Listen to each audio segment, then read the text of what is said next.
Yo, what's up, guys? Welcome back to the channel. Today I'm going to show you how to set up payment reminders for your Upstart loan in 2025. So avoid missing payments by setting up reminders to keep track of due dates, and here's how to get that done. The first is to enable email and text alerts. So log into your Upstart account and enable payment notifications on the account settings. So log in, go to account settings, and you will enable payment notifications, and that's going to keep you alert.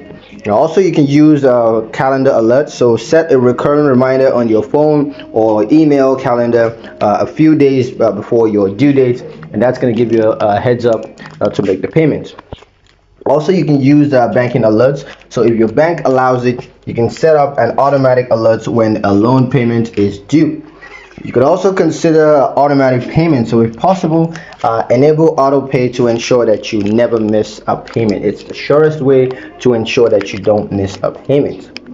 That's pretty much it on the video, guys. Hope you guys liked it. Hope you found the information useful enough. If you did, like the video, comment down below, let me know what you thought. Share the video with your friends and subscribe to the channel if you haven't done so already, and I'll see you guys in the next one.